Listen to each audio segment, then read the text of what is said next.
Bismillah ar-Rahman ar-Rahim, alhamdulillah, wassalatu wassalamu ala rasulillah wa ala alihi wa sahbihi wa man wala. In the last 2 months, the war in Gaza has really heightened the attention that Islam is getting.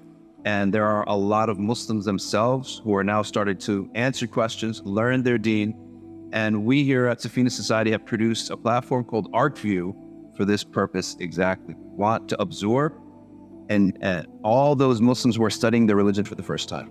And we want to make it super simple for them. One of the questions that we have to answer that we often get is why we teach the Shadee or the sacred law through the madhabs, right? And there are 4 madhabs, and in this set of videos, I want to share with you why exactly they exist, what is a madhab in the first place, and then why we study them, and answer some questions you may get and hear going around in Muslim circles about madhabs. The first question is, what is a madhab?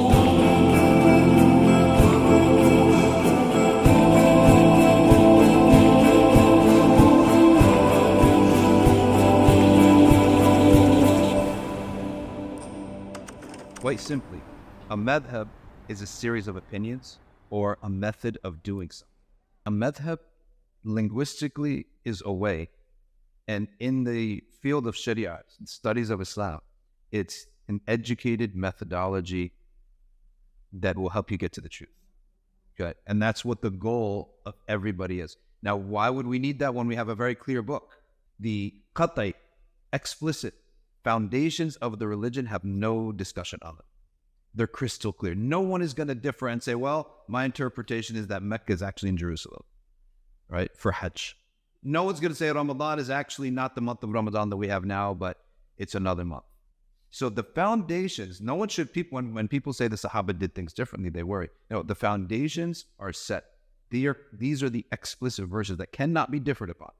But on the inexplicit verses, where you need to think and you need to show how something is done. Okay, so we all agree we have to wash our face, our arms, our feet, and wipe our hair in wudu. No one disagrees. But what is washing? So I just dunk it in is enough? So on that, there are madhab. Every field of discipline has madhabs. Insofar as something is up for discussion, you have schools of thought.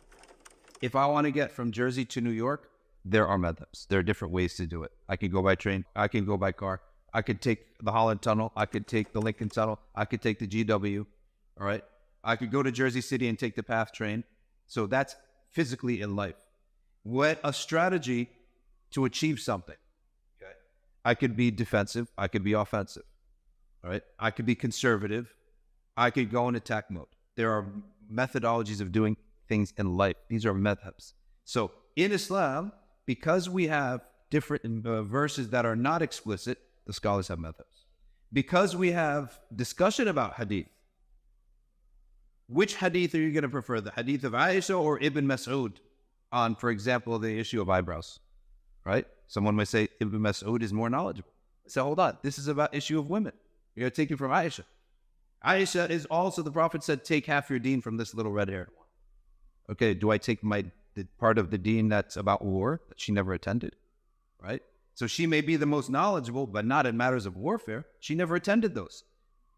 And a person who was with the Prophet 24 hours a day in the masjid was not with him at home, right? So on all these things, you have, it's up for discussion. Anything that in which there's up for discussion, there are methods. So a person shouldn't suddenly be scared. Hold on, I thought we had a very solid religion and was unified. Yes, it's unified in what's explicit, the foundations, like a tree. Allah made a tree. The foundation is very strong. The trunk is extremely strong, and the branches are flexible. And that flexibility, Umar ibn Abdul Aziz said, the difference of opinion in the ummah is a mercy, because people's different circumstances, right, require or can benefit from differences of opinion.